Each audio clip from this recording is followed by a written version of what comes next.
नमस्कार, स्वागत है आपका जियो स्टांस के एक नए एपिसोड में।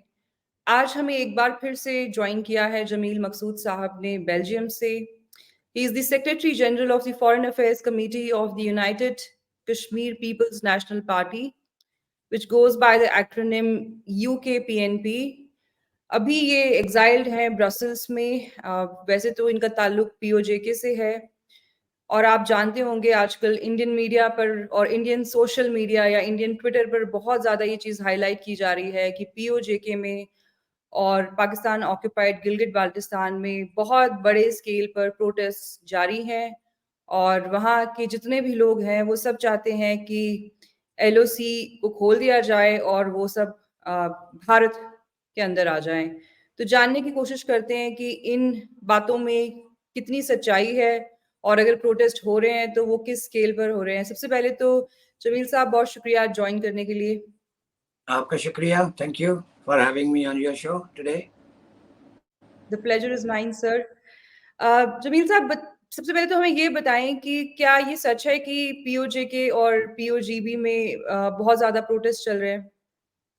जी बिल्कुल ऐसा ही है, और आज की दुनिया में तो सोशल मीडिया पे सारी चीज़ें बहुत ओपन हैं, लोग लाइव स्ट्रीमिंग कर रहे हैं। चूँकि पीओजेके बहुत छोटा सा इलाका है, 3 डिवीज़न है, 10 डिस्ट्रिक्ट्स, 10 अज़ला हैं, तो बहुत सारे लोग मुख्तलिफ अज़ला से मुख्तलिफ इवन जो देहातों की सतह पर प्रोटेस्ट हो रहे हैं वो भी लाइव दिखा रहे हैं, लोगों की तकारीर दिखा रहे हैं, पार्टिसिपेशन दिखा रहे हैं, उनकी एंगर, उनकी रिजेंटमेंट दिखा रहे हैं। तो इसमें तो कोई ढकी-छुपी बात नहीं है कि दोनों खित्ते जो पाकिस्तान ने 1947 में कब्ज़ा कर लिए थे, वहाँ एक ज़बरदस्त अवामी तहरीक चल रही है पाकिस्तान के खिलाफ। और ये जो प्रोटेस्ट है, इनकी वजूहात क्या हैं? किस बेसिस पर लोग जो हैं वो डेमोन्स्ट्रेशंस कर रहे हैं?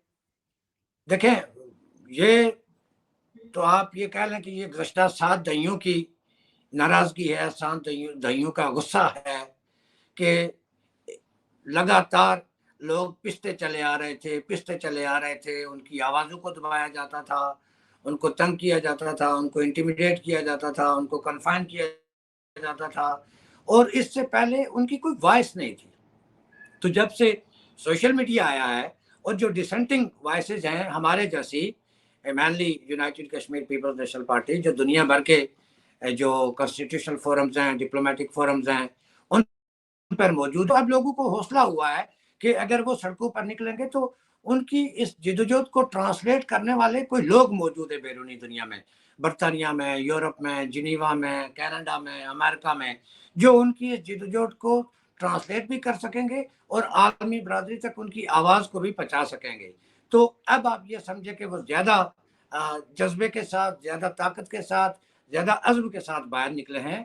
और एक तो ये बात है। दूसरी बात ये है कि पाकिस्तान ने जो हाल ही महीनों में आईएमएफ से नए कर्जे लिए हैं, तो उन कर्जों का सारा नहीं तो आप ये कह लें कि 50% जो बर्डन है वो उन्होंने इन दोनों खित्तों पर डाल दिया है। बिजली की जो बिल हैं उनमें ऐसे टैक्सेस डाल दिए गए हैं कि जिनका हमारे लोगों के साथ कोई ताल्लुक नहीं है। एक तो ये डिस्प्यूटेड रीजन्स हैं, दूसरा ये पाकिस्तान का कोई कॉन्स्टिट्यूशन फोरम में इनकी कोई नुमाइंदगी नहीं है। मसलन इंडस रिवर सिस्टम अथॉरिटी एक इरसा है, उसके अलावा वापडा है, water and power development authority है, उसके अलावा काउंसिल ऑफ कॉमन इंटरेस्ट है, उसके अलावा उनकी जितने भी दीगर इदारे हैं जो इस तरह के टैक्स लेवी करते हैं, वहाँ हमारी कोई रिप्रेजेंटेशन नहीं है। और 2003 से ऑनवर्ड हम भी लोगों को एजुकेट कर रहे हैं, और सोशल मीडिया की वजह से हमारी जितनी भी इंटरवेंशंस हैं आलमी इदारों में वो उन तक पहुँच रही हैं कि कोई फोर्स ऐसी है कि जो उनके जज्बात की तर्जुमानी कर रही है। और मज़े की बात मैं आपको बताऊं कि पाकिस्तान के दरमियान और पाकिस्तान के ज़ेरे इंतज़ाम या पाकिस्तानी मकबूजा मुजफ्फराबाद और गिलगित में जिस तरह का भाई कोई छोटा-मोटा एमओयू साइन होता है या कोई सो कॉल्ड एग्रीमेंट साइन होता है, तो वो भी चीफ सेक्रेटरी जो इस्लामाबाद से डिप्यूट किया जाता है, यानी जो एक पाकिस्तानी नेशनल होता है, वो साइन करता है।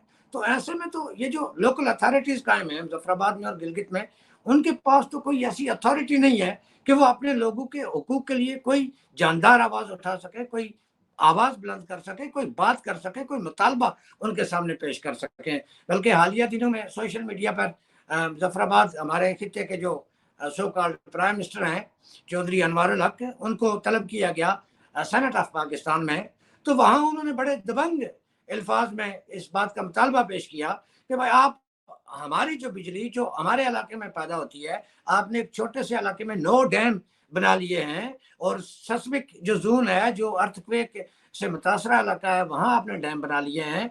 लोगों की आबादी, एनवायरमेंटल क्राइसिस और इस तरह के इश्यूज आपने पैदा कर लिए हैं, जो अपर एरियाज के रहने वाले लोग हैं, नीलम के और मुजफ्फराबाद के, उनको पानी जैसी बुनियादी सहूलत से महरूम कर दिया गया है। हमारी टोटल जो रिक्वायरमेंट है बिजली की, वो कोई 350 मेगावाट है, और हम तकरीबन 3000 से ज्यादा इस वक्त तक हम बिजली आपके नेशनल ग्रिड में डाल रहे हैं।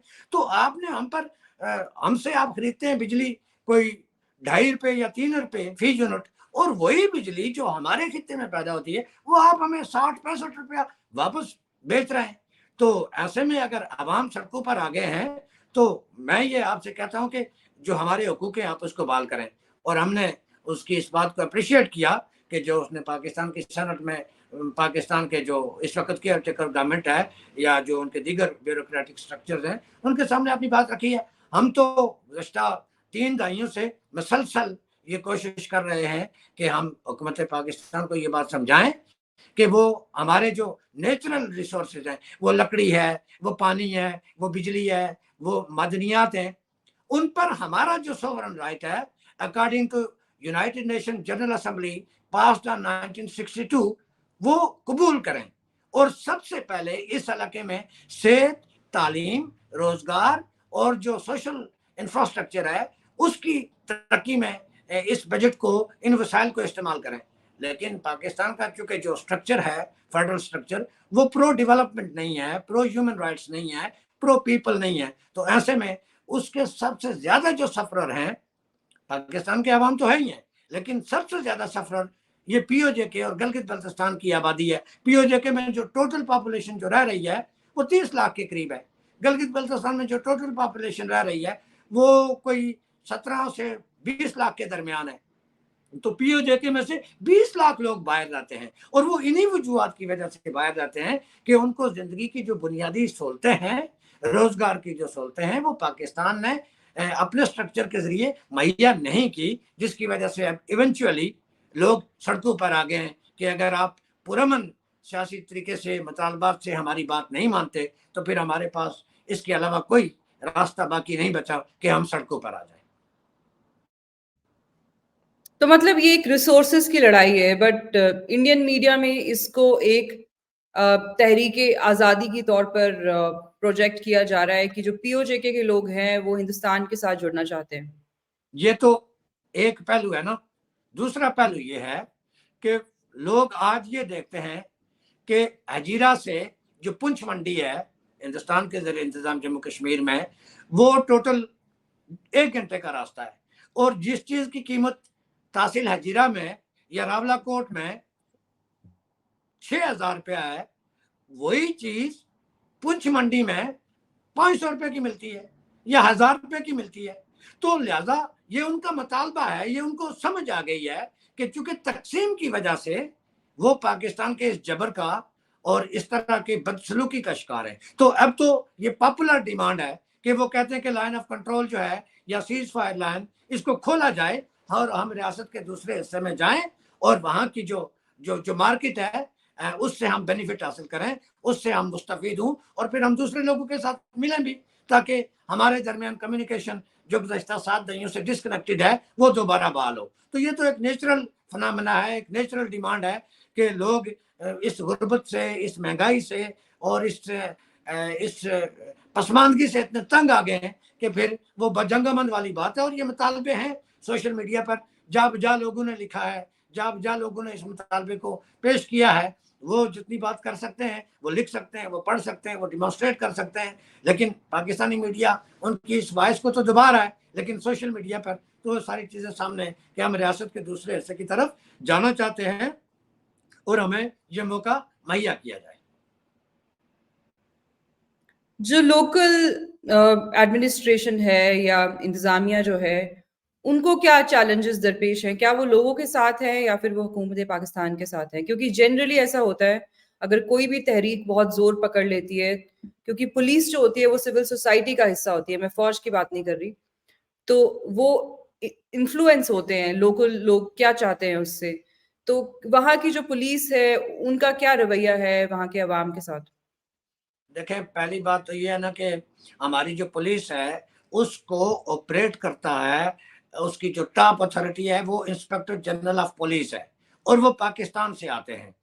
तो प्राइमरीली तो हम ये कह सकते हैं कि उनका जो बॉस है, he is a Pakistani national, Pakistani officer हैं ग्रेड 22 के, तो वो तो उनके अहकामात को ही मानेंगे। वो तो डिसोबीडियंस तो अभी तक उन्होंने नहीं की है, लेकिन चूंकि जो अवामी तहरीक है इस वक्त चल रही है, वो बहुत पुरअमन है, और वहां लोगों ने ओपनली कहा है कि यहाँ इस तहरीक में किसी तसब का, किसी तशद्दुद का, किसी वायलेशन का कोई अमल दखल नहीं होगा, एक पुरअमन सियासी तहरीक है। तो अभी तक तो वहां की पुलिस ने कोई ऐसे मेजर्स नहीं किए हैं कि उन्होंने लोगों पर कोई लाठीचार्ज किया। और पिछली दफा जो तहरीक चली थी वो चूंकि खबर ये थी कि पाकिस्तान 15वीं आईनी तरमीम के जरिए डिसइंटीग्रेट करना चाहता है, पीओजेके को पाकिस्तान के साथ मर्ज करना चाहता है, तो उसमें बहुत वायलेंस हुआ था, बहुत लोगों को मारा पीटा गया था।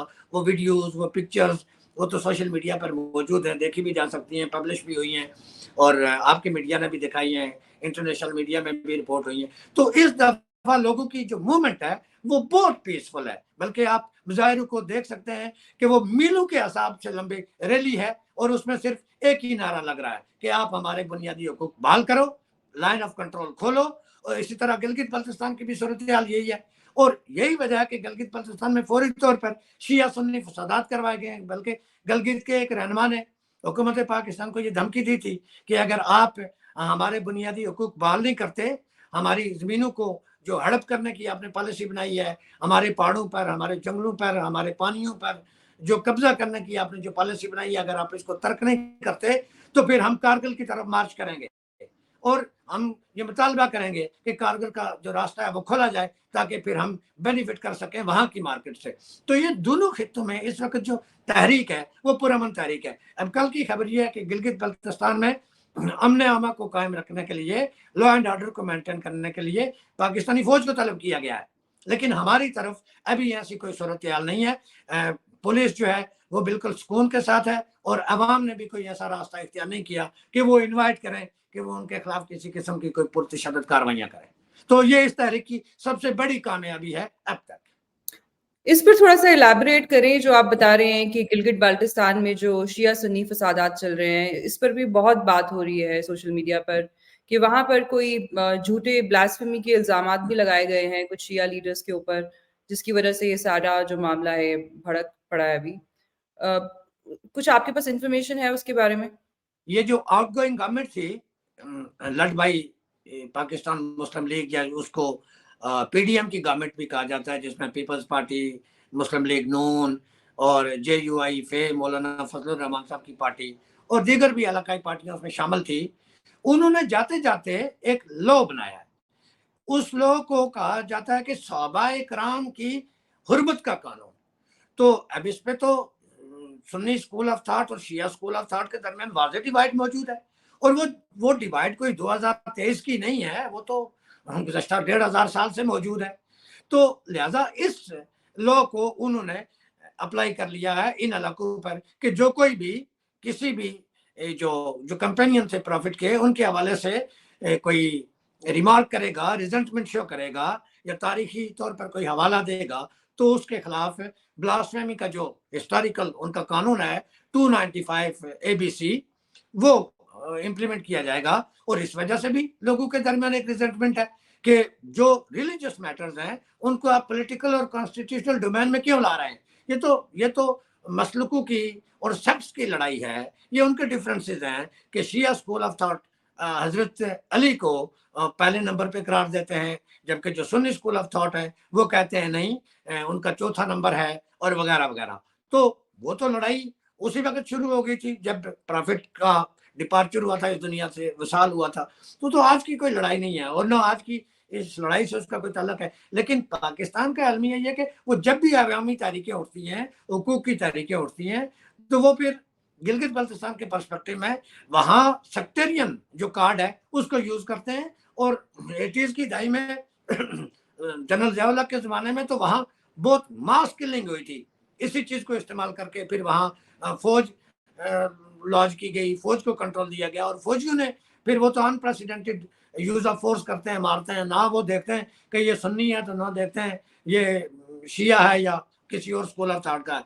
तो अभी भी हम ये समझते हैं कि ये रेप्लिका है उस ऐद की पॉलिसियों का कि वो मकामी जो लोगों की रिजेंटमेंट है हुकूक के लिए बिलखसूस, और उनका बड़ा पॉपुलर डिमांड है कि जो जम्मू कश्मीर का बाशिंदा रियासत का कानून है 20 अप्रैल 1927 का, चूंकि वो लोगों के लैंड राइट्स को प्रोटेक्ट करता है, तो लिहाजा ये डिस्प्यूटेड इलाके हैं, इनके मुस्तकबिल का फैसला होना बाकी है। लिहाजा जब तक इनके मुस्तकबिल का कोई हतमी फैसला नहीं हो जाता कि इन्होंने किधर जाना है, कैसे होना है, इन्होंने हिंदुस्तान के साथ जाना है नहीं जाना, जम्मू कश्मीर के साथ जाना है नहीं जाना, उस वक्त तक आप हमारी जमीनों और हमारे वसाइल को कॉलोनाइज नहीं कर सकते, चाइना के साथ ट्रेड नहीं कर सकते, एक्सप्लॉइट नहीं कर सकते, वगैरह वगैरह। तो इस चीज को सप्रेस करने के लिए वो सेक्टेरियन जो वायलेंस का जो रास्ता है वो इख्तियार करते हैं। तो क्रोनीज तो उनके मौजूद हैं, 2-4 लोग ही होते हैं, वो इस तरह का नारा लगा देते हैं और फिर उसके नतीजे में एक वायलेंट एनवायरनमेंट जो है उसको क्रिएट करने में उनको आसानी होती है और फिर फौज भेज के तो लोगों की जो पॉपुलर डिमांड है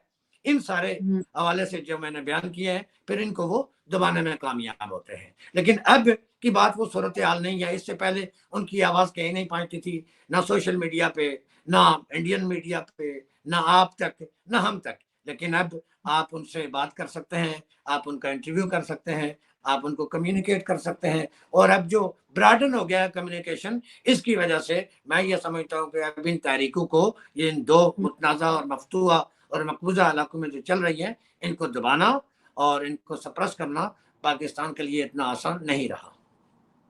तो आपका कहना ये है कि ये बेसिकली एक डिवाइड एंड रूल की पॉलिसी है, क्योंकि लोग अपनी आवाज बुलंद कर रहे हैं तो उनको डिवाइड करने की कोशिश की जा रही है, जी पुराने बिल्कुल, जो सेक्टेरियन डिविजन्स है उनको टूल देकर। जी बिल्कुल ऐसा ही है, एग्जैक्टली। जी, पाकिस्तान का ये भी कहना है कि पीओजेके और पीओजीबी में हमेशा लोग जो हैं वो पुरअमन रहे हैं, उनको कोई मसला नहीं है पाकिस्तान के साथ, और ये सारा किया धरा जो है ये हिंदुस्तान का है, क्योंकि ये हाल ही में ही अब शुरू हुआ है कि पीओजेके में लोग अब सड़कों पे निकल के रेजिस्ट कर रहे हैं। आप क्या समझते हैं? आपको लगता है इसमें भारत की इंटरफेरेंस है, या फिर ये आवाज़ जो है ये हमेशा से ही मौजूद थी पाकिस्तान में, एंटी पाकिस्तान वॉइसेस, और अब क्योंकि जैसा आप कह रहे हैं सोशल मीडिया का ज़माना है तो इन लोगों को एक एक मीडियम मिल गया है अपनी बात दुनिया तक पहुँचाने का? देखिए, पहली बात तो ये है ना कि हिंदुस्तान ने जब से ये मामला यूएन सिक्योरिटी काउंसिल में गया, फिर बायलैटरल एग्रीमेंट्स हो गए इंडिया पाकिस्तान के दरमियान, आपको पता ही है, शिमला एग्रीमेंट हुआ, ताशकंद एग्रीमेंट हुआ, लाहौर डिक्लेरेशन हुआ, ये सारे जितने भी एग्रीमेंट्स हुए, ये किसी ना किसी जंग के नतीजे में हुए। 65 की लड़ाई के बाद एक एग्रीमेंट हुआ, 71 की बांग्लादेश की आज़ादी के बाद एक एग्रीमेंट हुआ, उसके बाद कारगिल की जो लड़ाई थी या जो प्रॉक्सी मिलिटेंसी थी 80s से जो अनवर्ड शुरू हुई, उसके बाद वाजपेयी साहब और मियां मोहम्मद नवाज शरीफ साहब के दरमियान एक एग्रीमेंट हुआ, उसको ऐलान लाहौर कहा जाता है या लाहौर डिक्लेरेशन कहा जाता है। तो ये तो तय है कि, और ये पाकिस्तान के बहुत सारे लोग मान चुके हैं कि हिंदुस्तान ने कभी पाकिस्तान के मामले में मुदाखलत नहीं की, उन्होंने चीजों को नेचुरल फ्लो पे छोड़ दिया। अगर वो ये बात करते तो पाकिस्तान तो सरवाइव ही नहीं कर सकता था। तो ये तो सिर्फ एक प्रोपेगेंडा है। और इसकी एक बड़ी मिसाल मैं अभी आपको दूं, हाल ही में जो जड़ावाला में वाकया हुआ, inspector general of police Punjab वो ये कहते हैं इंटरव्यू में कि हमें पता चल गया है कि ये जो 6 चर्च और 500 लोग घर जलाए गए हैं वो हिंदुस्तान ने जलवाए हैं। Just to correct you Jameel, just to correct you, 6 church नहीं जलाए गए, कोई 30 से 35 चर्च जलाए गए। नहीं, वो मैन जो बड़े चर्चेस हैं, बाकी छोटे मोटे तो आपको पता ही है। तो अब इवन एक चर्च भी जलाया गया है, एक आदमी भी अगर नुकसान हुआ है तो उस पर भी वो ये कहते हैं कि ये हिंदुस्तान ने किया है। तो ऐसे में ये तो बहुत इजी है पेंट करना कि अच्छा आप लोगों के मुतालबात नहीं देख रहे कि अवाम मुतालबा क्या कर रही है, आप उसको प्रो इंडिया साबित करके तो उसको स्टिग्मेटाइज करने की कोशिश करते हैं, ताकि हम्म, जो उनके रेलेवेंट क्वार्टर्स हैं इन एरिया में, राइट विंगर्स, मौलवी, प्रो पाकिस्तान भी कुछ छोटा मोटा एलिमेंट है जिसको वो नौकरी देते हैं, गाड़ी देते हैं, बंगलो देते हैं, पर्क्स एंड प्रिविलेजेस देते हैं, ताकि फिर उनको थोड़ा सा हौसला हो कि नहीं, हुकूमत पाकिस्तान हमारे साथ है। इस बात का हकायक के साथ कोई ताल्लुक नहीं है कि आप एक एक मूवमेंट चल रही है और वो राइट्स की मूवमेंट है और वो मुतालबे बड़े जेन्युइन और सामने है। उसको अगर आप कह दें कि जी हिंदुस्तान ने 2023 में, आप 6 सितंबर 2023 में आके, तो हिंदुस्तान तो 1947 में वादी नीलम के करीब आ गया था, लेकिन जब सीज फायर हो गया तो उन्होंने एक दिन भी ये नहीं कहा कि नहीं नहीं हम तो कुआला, आजाद पतन या वहां से मीरपुर तक जा सकते हैं, जा सकते थे, लेकिन उन्होंने जो बैनुल अक़वामी बात थी, एग्रीमेंट था, उनकी कमिटमेंट थी, उस पर उन्होंने अमल किया। बाकी सारी चीजें अपनी जगह पर है, उसकी जो जो जो पर्सपेक्टिव है, ग्लोबल पर्सपेक्टिव है, रीजनल पर्सपेक्टिव है, जियो स्ट्रैटेजिक, जियो इकोनॉमिकल पर्सपेक्टिव है, वो एक अलग से एक डिबेट है। लेकिन हिंदुस्तान ने कभी इन इलाकों में मुदाखलत नहीं की। हिंदुस्तान अगर मुदाखलत करता तो 65 की लड़ाई में उन्होंने बहुत सारा इलाका छीन लिया था, लेकिन एग्रीमेंट में वो वापस कर दिया। एक छीना हुआ इलाका उन्होंने क्यों वापस किया?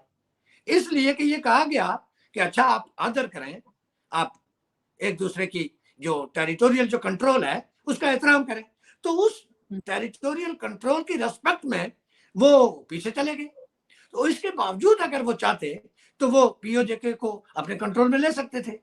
कितने एक रह गया था पीओजेके? वो तो 10 घंटों की बात थी, वो तो एक दिन की बात थी। एक दिन से भी कम अरसे में वो कुआला में आके बैठ सकते थे। कुआला के सामने तो मरी है। आजाद पतन में आके बैठ सकते थे। आजाद पतन के सामने तो कोटा है, जहां पाकिस्तान का so called atomic research centre है, वगैरह वगैरह। तो मसला हमें ये तो चूंकि प्रोपेगेंडा है ना, जिन लोगों को तारीख का नहीं पता या इन सारी डेवलपमेंट्स का नहीं पता जो गुज़श्ता 7 दहाइयों में हुई है, तो वो फिर उस बात को लेके चल पड़ते हैं कि नहीं। अच्छा एक बात फर्ज करें, मैं आपके साथ बात कर रहा हूं, तो क्या इस बात के मुझे कोई पैसे मिले हैं? क्या कोई आपने मेरे अकाउंट में कोई पैसे डाल दिए कि हमने जमील मकसूद साहब से बात करनी है, उनसे कोई पर्सपेक्टिव लेना है, उनकी कोई ओपिनियन लेनी है, तो पहले उनके अकाउंट में पैसे डालो, पहले उनको खरीदो, फिर उनकी राय लो। तो same is the case with government of India कि उन्होंने कभी ऐसा कोई काम किया नहीं है। अगर वो बात हो तो पूरी दुनिया ने हमेशा हिंदुस्तान के मौकफ की तायद की है। पाकिस्तान के मौकफ की तायद किसने की है? वो तो भला हो सर्द जंग का कि वो सोवियत यूनियन मौजूद था तो अमेरिका खामोश था इनके मामले में। अदरवाइज अगर कोल्ड वार न होती, सोवियत यूनियन मौजूद न होता, अफगान वार न होती, तो हिंदुस्तान तो कब का इन इलाकों को, गिलगित बल्तिस्तान को, पीओजे को अपने साथ शामिल कर चुका होता। बिल्कुल ठीक। अच्छा, ये आप पाकिस्तानियों की क्या बात कर रहे हैं, हमारे हिंदुस्तानी ऐसी बातें करते हैं। आपको याद होगा एक बार मैंने आपका नाम किसी हिंदुस्तानी को रेकमेंड किया था इंटरव्यू के लिए। उनका जवाब मुझे आगे से आया कि ये लोग तो रॉ के एजेंट्स हैं, ये इसलिए इंडिया की बात करते हैं, वो खुद हिंदुस्तानी है। तो लोग इतना गिर जाते हैं, अपनी अपनी उनकी एक ऑडियंस बनी हुई है कि पाकिस्तानी ऑडियंस है, तो आप अपने ही जो देश का जो नैरेटिव है या फिर जो हकीकत है, ये नैरेटिव भी नहीं है, हकीकत यही है कि जो जिसको आजाद कश्मीर सो कॉल्ड कहा जाता है, वो पाकिस्तानी ऑक्यूपेशन में है। इनके पास कौन सा इंस्ट्रूमेंट ऑफ एक्सेशन है? एग्जैक्टली जम्मू कश्मीर पूरा का पूरा लीगली तो इंडिया को ही बिलोंग करता है ना। अच्छा, एग्जैक्टली एक चीज बताएं जी। जी, ये जो लोग कह रहे हैं एलओसी खोल दो, ये पाकिस्तान से नफरत है या हिंदुस्तान से मोहब्बत है? क्योंकि द ट्रूथ बी टोल्ड, वहां की जो नॉन मुस्लिम पॉपुलेशन थी पीओजेके की, उसको पूरा का पूरा अप्रूव कर दिया गया। और वो सिर्फ कबाइलियों ने तो नहीं किया था ना, वो वहां के जो लोकल मुसलमान थे वो उनके साथ ऑफ कोर्स मुलविस थे। और पाकिस्तानी आज तक उस चीज का हवाला देते हैं कि आपको क्या लगता है कि हमारे यहाँ से कुछ सैकड़ों या हजारों लोग गए और उन्होंने इतना बड़ा जो एरिया था उसको कब्जा लिया? हमारे साथ जो वहां के लोकल मुसलमान हैं वो हमारे साथ थे। क्या आपको नजर आता है कि लोगों में थोड़ा भी उस चीज को लेके रिग्रेट है, या फिर वो कहते हैं ना कि हमारे इलाके में कहते हैं पशेमान होना, कि उनको लगता है कि उन्होंने अपने ही जो उनके हमवतन लोग थे उनके साथ गलत किया, क्योंकि जम्मू कश्मीर के रियासत के वो बाशिंदे थे, जो सिख और हिंदू जो जिनको मार काट डाला। मेरे तो खुद के कुछ रिलेटिव्स मीरपुर के थे, और वो अपनी ओल्ड एज में, मतलब मेरी छोटी जो बुआ है उनकी सास मीरपुर से थी, उनकी पूरी फैमिली उनके सामने मार दी गई, और जब उनकी डेथ हुई तो उनको वो दिन बहुत याद आने लगे और वो बहुत तड़पती रही हैं अपने अपनों के लिए जिनको उनके सामने मार दिया। क्या लोगों में इस चीज़ को लेके रिग्रेट भी है कि हमने जो है वो ठीक नहीं किया, और क्या पता ये किसी तरह का एक वो कहते हैं ना मकाफ़ाते अमल भी होता है। कभी-कभी जो आप करते हैं वो वापस आता है। आई एम सॉरी देखें दिस इज़ इसमें a bit hard question no no no no but no no no, देखें हम वो लोग हैं कि जिन्होंने सच बोलने की, हकायक को एक्सपोज करने की, पाकिस्तान को बैन अवी बरादरी के सामने कटारे में खड़े करने की सजा भुगती है। एग्जाइल में होना ये बंदा कह तो देता है, लेकिन वो जिस पे गुजरती है ये उसको पता है। बिल्कुल, एक बिल्कुल। तो आप ये उसी बात की जो आपकी सरज़मीन प्राइस है होती है ना जमील जी, जी, उसकी प्राइस मोहब्बत आपको खींचती है। आप दुनिया में जहाँ मर्ज़ी बैठो, वो खिंचाव एग्जैक्टली। होता है। तो 2 किताबों का तो मैं आपको रेफरेंस दूँगा। बाल हुँ, के गुप्ता साहब की किताब है मीरपुर पर जब क़यामत टूट पड़ी, और दूसरी किताब है एक माँ की सच्ची कहानी कृष्णा मेहता की, ठीक हुँ, है? अब प्रोपेगेंडा बहुत हुआ। आज भी जम्मू में, पुंछ में बहुत सारे एल्डरली लोग ऐसे मौजूद हैं कि जिनके हुँ, इंटरव्यूज़ फ़ेसबुक पर मौजूद हैं कि मकामी मुसलमानों के साथ वो उनकी शादियों में दोस्ती तक करते थे। यानी दोस्ती हुँ, करना आप समझते हैं ना, कि जो कपड़े दूल्हा पहनता था वही कपड़े दोस्त को पहनाए जाते थे, वही कराकुल्ली थी या पग थी या टर्बन थी, वही जूता। हाँ, दूल्हे की शनाख्त सिर्फ इतनी से डिफरेंस होता था कि अगर दूल्हे हुँ, के गले में 2 हार हैं, तो जो दोस्त होता था उसके गले में 1 हार डाला जाता था ताकि ये डिस्टिंग्विश हो गए इसमें दूल्हा कौन सा हुँ, है और दोस्त कौन सा है, ठीक है? जी, तो जो हिंदू और सिख कम्युनिटी थी इस एरिया में पीओजेके के मुख्तलिफ 2 ढाई जिले थे उस वक़्त, उनमें ख़वातीन जो थी मकामी औरतों के साथ उनकी दोस्तियाँ तक थी। हुँ, और हुआ ये कि 47 में हमारे यहाँ इसको कोई तहरीक आज़ादी नहीं कहता, उसको कहते हुँ, थे गदर। मेरे पड़ोस में हुँ, एक बुजुर्ग खातून थी, मेरे क्लासमेट थे, उनकी नानी अम्मा। तो हुँ, ये बहुत पुरानी बात है, 82 में जब हम लोग मिडल में पढ़ते थे तो वो हमें हुँ, सुनाया करते थे कहानियां कि जब गदर पड़ा तो जब खबरें, क्योंकि वो जमाना था रूमर्स का ना, ये तो नहीं है ना कि मैं आज आपको कॉल करके पता कर लूं कि हकीकत क्या हुँ, है।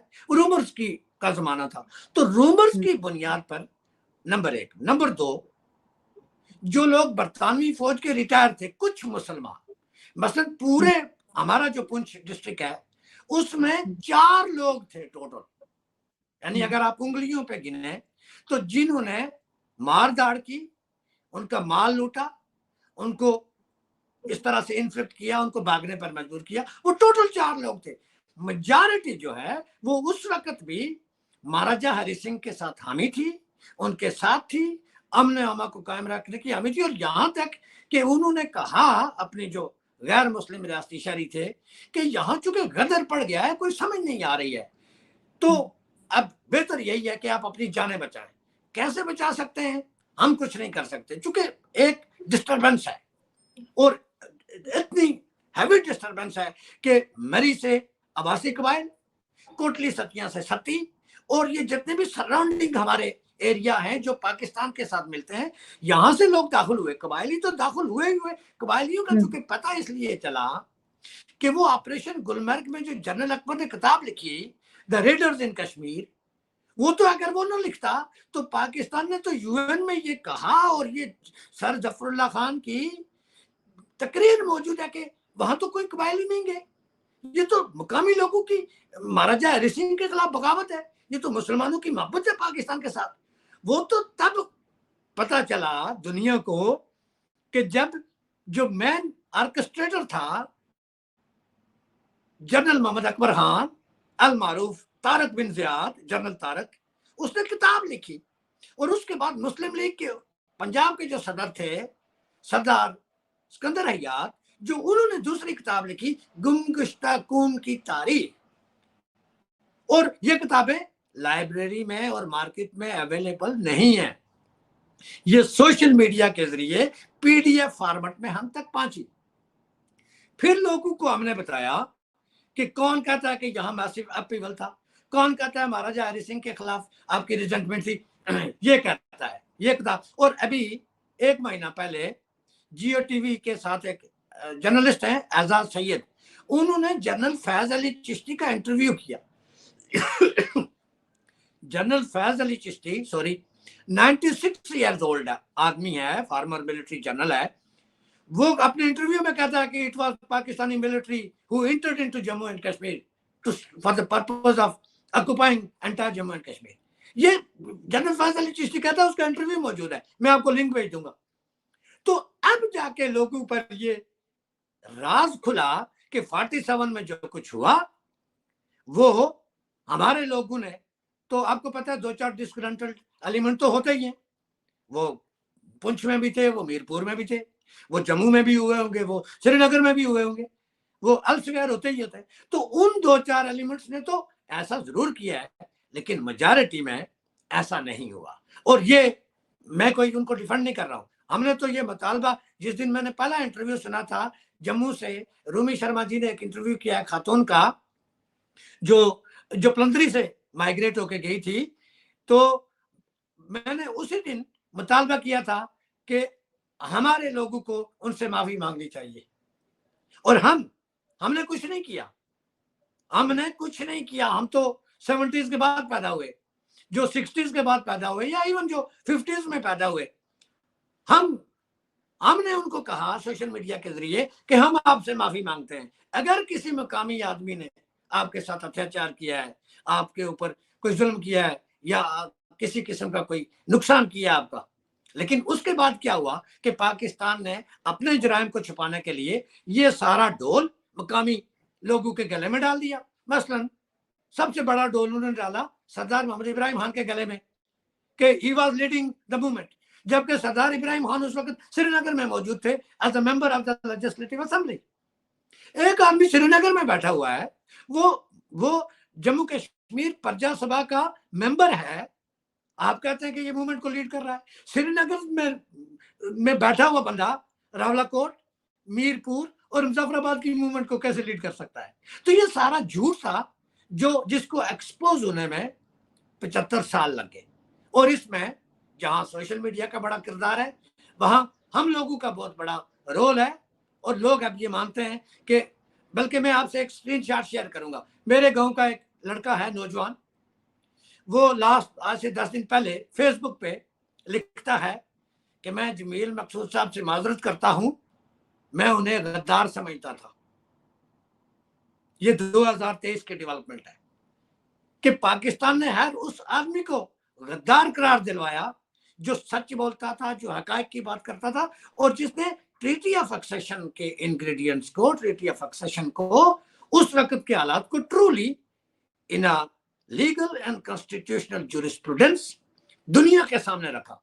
मैं कभी दिल्ली नहीं गया हूं, ना कभी जम्मू गया हूं, ना श्रीनगर गया हूं, लेकिन मैं यूरोपियन पार्लियामेंट में तो जाता हूं, मैं यूरोपियन कमीशन में भी जाता हूं, मैं United nation human rights council में भी बात करता हूं। तो उनको इस बात से खतरा पड़ गया कि भाई इन्होंने तो ये माल संभाल लिया है, तो लिहाजा अब इनको पेंट ये करो कि ये गद्दार है, ये प्रो इंडिया है, ये इंडिया के एजेंट है, ताकि मकामी लोग इनसे डिसएसोसिएट हो जाए और लोग इनको वाकई समझे कि ये तो बहुत कोई खतरनाक लोग हैं, जो हिंदुस्तान की हमायत करते हैं, या हिंदुस्तान इन पर कोई इन्वेस्टमेंट कर रहा है, तो लिहाजा पाकिस्तान तो हमें खा जाएगा अगर हम इनके साथ। लेकिन हमारी एक कंस्टेंट स्ट्रगल ने, जो मुसलसल ने हमारे नौजवानों को, हमारे लोगों को एजुकेट कर लिया, और आज वो लाखों की तादाद में सड़कों पर बैठे हुए हैं। और हम इंटरनेशनली उस स्ट्रगल को, उन वॉइसेस को, उन डाइसेंटिंग नोट्स को ट्रांसलेट कर रहे हैं। मैं आपके सामने उनके जज्बात को ट्रांसलेट कर रहा हूँ, ट्रांसमिट कर रहा हूँ, तर्जुमानी कर रहा हूँ, इसलिए कि मैं सन ऑफ सॉइल हूँ, मैं पाकिस्तानी नहीं हूँ, न मैं कभी अपने आप को पाकिस्तानी समझता हूँ, मैं सन ऑफ सॉइल हूँ। और with regard to that relationship मेरा हिंदुस्तान के साथ है कि आईनी तल्लक है, एक कानूनी तल्लक है। मैं हिंदुस्तान के साथ उस तल्लक पर बहस कर सकता हूँ, बात कर सकता हूँ, राइट्स पर बात कर सकता हूँ, लेकिन मेरा एक तल्लक है, एक मुल्क के साथ मेरा किसी किस्म की कोई लीगल, कॉन्स्टिट्यूशनल, हिस्टोरिकल रिलेशनशिप नहीं है। तो लिहाजा मेरा उसके साथ जो मुतालबा है वो सीधा सीधा है कि आप इस इलाके से अपनी फौजें और अपनी जो सिविल एडमिनिस्ट्रेशन है, आप इसको निकालें, आज हमारे पास पीएचडी स्कॉलर मौजूद है, आज हमारे पास जी। पढ़ा लिखा इंसान मौजूद है, आज हम अपनी इंतजामिया चला सकते हैं। हम्म, हम्म। अच्छा, क्या ये फीलिंग पीओजेके के लोगों पर भी हावी है कि हिंदुस्तान ने गलती की यूएन जाकर? क्योंकि हिंदुस्तान में तो इस चीज की को लेकर ना नेहरू साहब की भी बड़ी तनकीद होती है कि हिंदुस्तान की फौज आगे बढ़ सकती थी, जो इलाके बच गए थे उनको भी पाकिस्तान के कब्जे से छुड़ा सकती थी। और हिंदुस्तान में कॉमनली ये कहा जाता है कि नेहरू साहब की गलती की वजह से आज तक हमारे गले में ये ढोल पड़ा हुआ है, जिसको हमें नहीं समझ आ रहा कि उतार फेंकें या बजाते रहें। क्या ये पीओजेके के लोगों के में भी ये फीलिंग है? देखिए, बात यह है ना कि फीलिंग्स का ताल्लुक होता है इंफॉर्मेशन के साथ, मालूमात हुँ, के साथ, नॉलेज के साथ। तो अब आहिस्ता आहिस्ता लोगों को पता चल रहा है कि आलमी सियासत होती क्या है। हुँ, इस इस सिनेरियो को अक्टूबर अगस्त से लेके अक्टूबर तक के सिनेरियो को समझने के लिए आपको हुँ, ये जानना जरूरी है कि 14 और 15 अगस्त को जो दो डोमिनियंस कायम हुई, उन हुँ, डोमिनियंस के जो दो नए लोग सामने आए, हिंदुस्तान में नेहरू साहब और पाकिस्तान में जिन्ना साहब, और फिर ऑन द टॉप ताजे बरतानिया का रोल क्या था। तो जब तक हम ताजे बरतानिया के रोल को एग्जामिन नहीं करेंगे, जब तक हम यूएन में जो प्रोसीडिंग हुई, अब फर्ज करें हमने लोगों को बताया कि यूएन में जो क्वेश्चन था वो इंडिया पाकिस्तान क्वेश्चन नहीं था, वो जम्मू कश्मीर क्वेश्चन था।